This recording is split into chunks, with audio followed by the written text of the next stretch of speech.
Hey all, Choiboy here. Welcome to another video with me at Till 7 Figures, and today we got the step-by-step process of connecting your Sharesies account with your Sharesight account. You guys know that I have this Sharesies account, and recently they have finally integrated with Sharesight where you can pretty much put all your Sharesies trades into Sharesight, which is an online portfolio tracker, and you can do a bunch of good reports and infographics about your portfolio just to see how you're tracking on with the whole investment journey. If you don't have a Sharesies account or a Sharesight account, look in the description below. For Sharesies, I have a link for you which will give you $10 at this point in time, and Sharesight, it will give you 4 months for free if you apply for an annual subscription for the premium account on Sharesight. So check those out in the description below. It's all there for you. Just a disclaimer before we get into it. I'm not a financial advisor. Please take everything I say with a grain of salt because I'm not a professional, not chartered. I'm an amateur just like you guys that's just been in the markets for quite some time, and I'm just sharing my opinions with you. These tutorials will be self-explanatory, but you know, the shares you see on my portfolio, just take a moment to think about it, research into it yourself, and make sure you know what you're getting yourself into. Without further more to say, let's get straight into it. So it's going to be a step-by-step process. I've been playing around with it myself and trying to connect it on Sharesight. I've got it working, but there were some things I want to talk about because it's not perfect. There has been some errors on the way, so I'll be sharing all those kind of things with you just so you get the full picture and what to be aware of when you're connecting your Sharesies account to Sharesight. So I'm going to be deleting this portfolio because it's already done. I'm going to show you from scratch. I'm going to make a new portfolio in Sharesight and I'm going to call it Sharesies Portfolio. Yep. New Zealand. Yep. Simple investor, 33% withholding tax rate. Yep.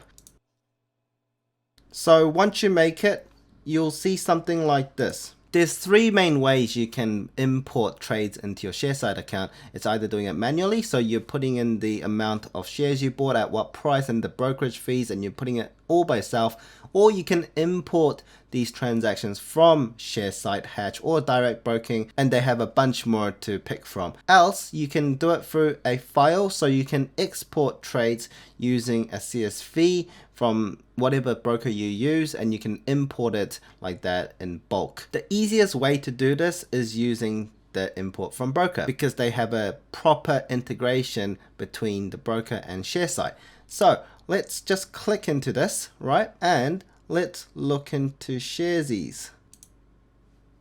So it tells you how you can do that. So go into your Sharesies account, navigate to portfolio settings and connect to Sharesight links. So let's go over to the Sharesies client, and this is the portfolio. Go to settings, portfolio, and you can see this button called connect to Sharesight, and this is the new integration button.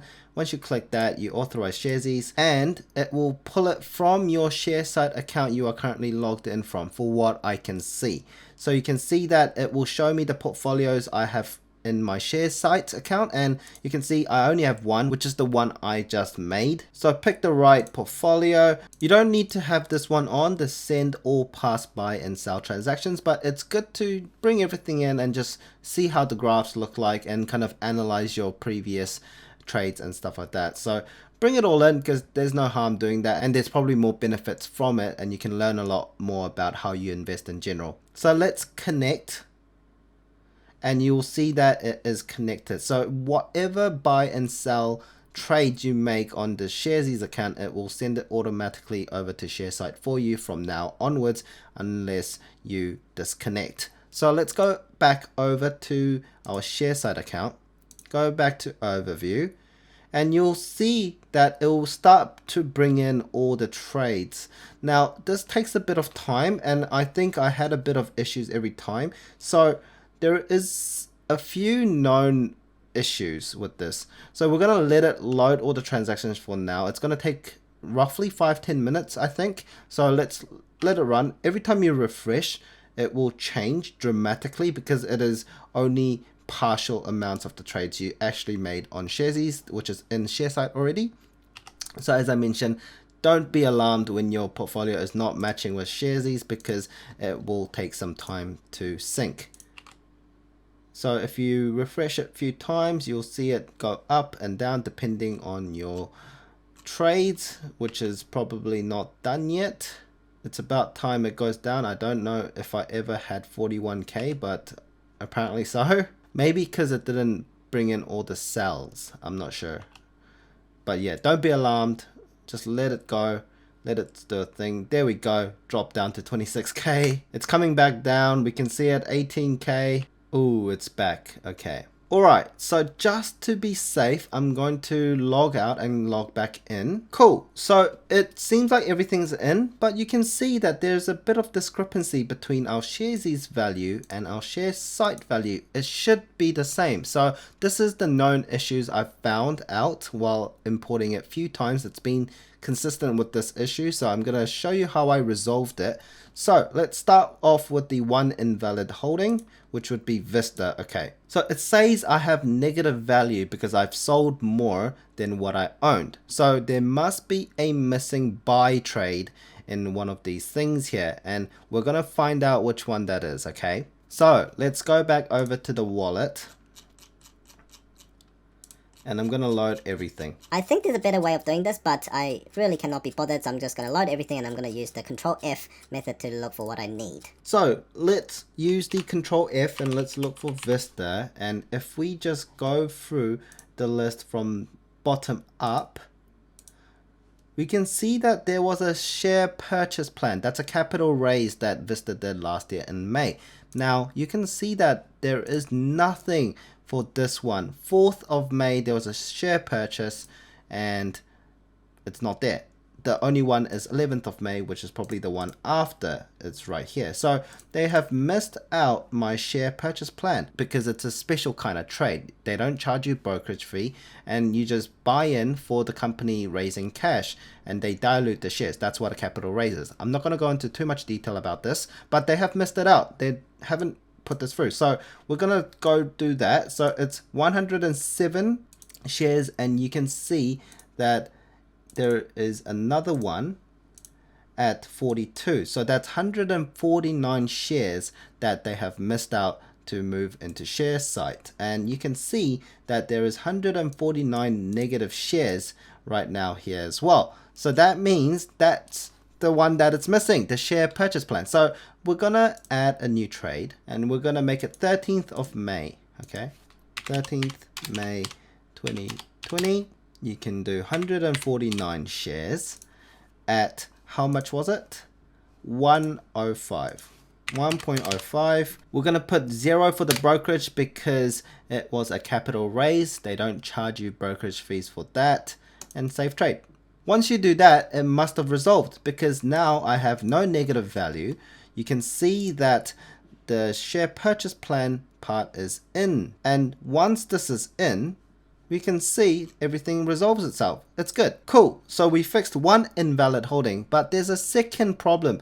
The value is still the same as before. It has not matched the one on my Sharesies account. So that's still wrong. What could be the problem? It is Plexure.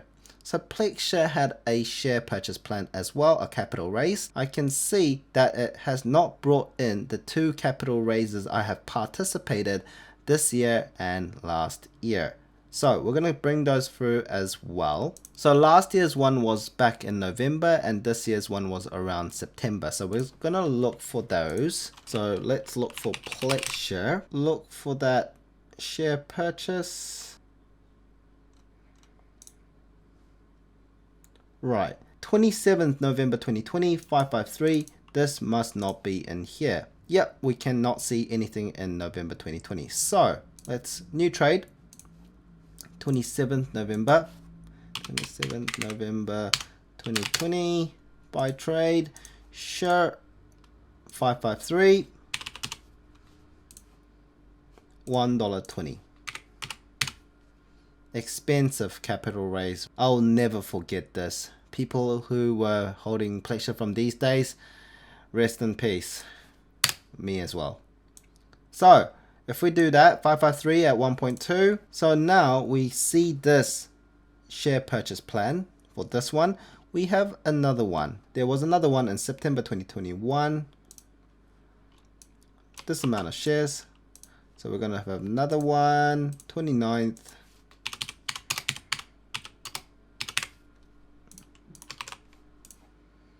This was a cheaper one, but the share price is still lower than this currently. No brokers free because it's a capital raise. Cool.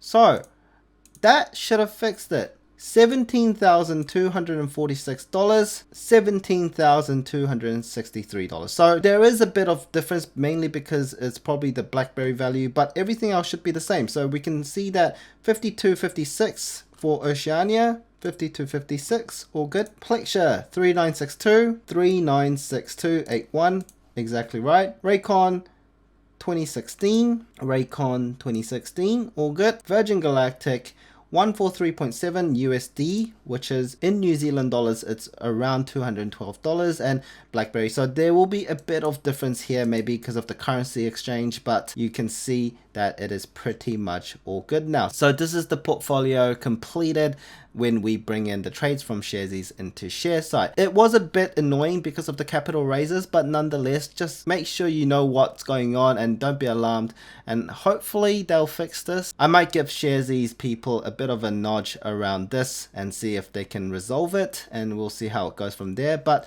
yeah, it's all done. So all the future trades will be coming into your Sharesight, so don't disconnect it on your settings, because that just becomes annoying and you'll have to manually do it yourself, and it's just going to be annoying. So don't do that. Just leave it and make sure you make the most of it. For Sharesight, on the premium account, you can do a lot, and that's why you should have a look in the link below for the Sharesight affiliate link. 4 months for free when you do the annual subscription, and it will give you a wide range of things you can do. You can group up your holdings. So I'm going to show you how you can do that.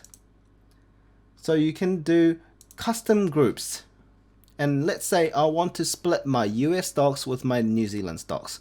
So you can see I have already created these custom groups before, and I can just move them in. So Plexure is New Zealand, Oceania is New Zealand, Virgin Galactic is US, Raycon is New Zealand. Where's BlackBerry? BlackBerry is US. So you can see that I only have added the ones that I have still. So let's keep it simple and let's do that, right? And we will call this something else. So we'll call this stocks by exchange, let's say. But US, of course, there's NYSE, NASDAQ, and CBOE, but we'll call it US stocks for everything that is in the US exchanges. So let's keep it simple and let's do it like that. Go back to Sharesight, and you can see in the grouping there will be this grouping called stocks by exchange, and that's the thing we just did right now. And you can see that it will split it up like this: US stocks versus New Zealand stocks. So you can see my portfolio is pretty depressing, but it's okay, not a huge deal. It is a bit of a negative return, especially because of the recent dip of BlackBerry and Plexure, but hopefully those will come back up in the near future. So that's one thing you can do, is you can compare that based on the groupings. Also, you can do these kind of things. So these are the things that you can really make the most out of Sharesight, are these reports. I think you can look into some of them, or you might not be able to use much on the free account. I forgot about the free account. So make sure, if you like the free account and if you like what you're seeing on my account, then make sure you get yourself a premium account to make the most out of it. So there's things like performance reports. So you can set the dates and you can see how they performed, and you can change the grouping as well. If we go back to reports, and if we go to the diversity report, this is the interesting thing, and it shows you how you have diversified your portfolio based on the industries. you can see I'm very heavily into software, and remember this is a public account which I mainly do high risk kind of tech stocks in general. If you've been on my channel for quite some time, you'll know why I invest like this. Simply said, it's just high risk, high reward kind of portfolio I have here. So you can see how they split packaged software, BlackBerry and Plexure. They do a bit more. BlackBerry is not just packaged software, but they do a bunch of other things. But you know, it's very, very high level kind of industry fields. You can see here electronic components, you can see a bit of that, aerospace and defense, and medical nursing services. Like, it doesn't go that deep into the fields. Like, for example, Oceania, sure, it's a medical service, but we call these retirement stocks or retirement village stocks. It doesn't go that far down. Raycon can also be a manufacturing supplier kind of field as well, but they're put into the electronic components, which is also the case. The groupings might be a bit meh. It depends on how you want to group it, but you can use your custom groupings as well, right? You can change this grouping by changing this. So it's default industry classification, which is what Sharesight has categorized them in, but you can change it to your own groupings, right? So the one we made, stocks by exchange, then we can see how they track compared to US stocks and NZ stocks. And if you want to group up your portfolio stocks into different types of groupings, make sure you make a custom group setting and you can do that. You will spend so much time on this site if you play around with it. It's pretty interesting. Currently I have $6,000 in New Zealand stocks and $11,215 in US stocks in this portfolio, so you can have a look at these ones. There's a bunch of other ones as well. There's a new one called multi-period report, which you can compare 2 financial years and see how they've been doing year to year. So let's just do that, and stocks by exchange, load report, and you can see how they have done in the last financial year and the current financial year. I've put a grouping for these kind of US stocks, but let's make it a bit simpler. Edit report. Let's do no groupings and keep it simple, just on a stock level. If we do that, you can see the holdings I had last financial year. You can see a bunch here, and you can see the ones that I still hold in this financial year. You'll see them here. I had a bit of A2 back then as well for the content of the live stream. BlackBerry, I still have it. It's doing that. So for example, you can see how it goes. Like for example, BlackBerry in the last financial year, I was down 43%. But this financial year, it has gone up 9.61%. So it's showing us that this financial year, BlackBerry has been doing better. Same with Plexure. You can see that 12% down last financial year, and it dipped even more down to 44% this financial year. Quite depressing, but you can see Raycon has been carrying a bit of those losses, and it's given me a 86.68% return this financial year so far. So these are the kind of reports you can look into. For people who are interested in tax, you can see these kind of reports here. FIF is the one that people might be interested in if you hold a lot of international shares, which is not provided by the New Zealand or Australian Stock Exchange. You'll have to file in FIF reports if you hold more than 50,000 New Zealand dollars worth of international shares, for example US stocks.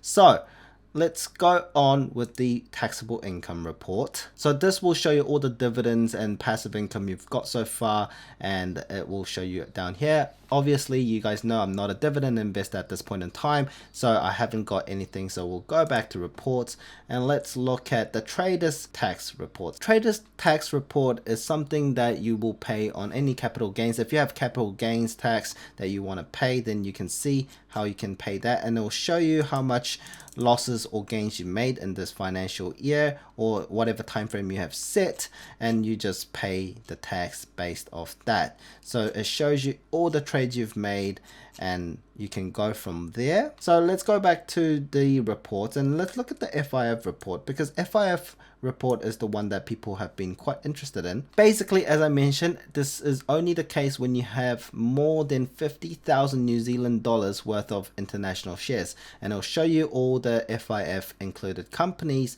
automatically here, which is BlackBerry and Virgin Galactic. Obviously I don't have $50,000 worth of international shares, so it will be meaningless to calculate anything because I don't have to pay anything in FIF tax. But if you have more than $50,000 worth of international shares, you can use this and calculate, and it'll show you the best possible outcome of how much tax you need to pay. So this is all really fun to play around with, so play around with it. It's really good to have something like this instead of a Excel sheet, which most of us has been using for the past, you know, few decades for a lot of these old school kind of investors as well. This is a very new way of tracking your portfolio. It does cost a bit, but if you have a decent amount of portfolio, then it's really worth it. So have a look at this site. Hope you enjoyed today's video. If you like today's video, give it a thumbs up, put a comment down below what you thought, and any questions you have about Sharesies or Sharesight, put it down below about the step-to-step process I've gone through so far. If you have any questions around that as well, put it down below. Subscribe to the channel if you're watching this without that, because that's illegal in my head. Bell notification for my next live streams and updates, and I will catch you in the next video. Catch you later.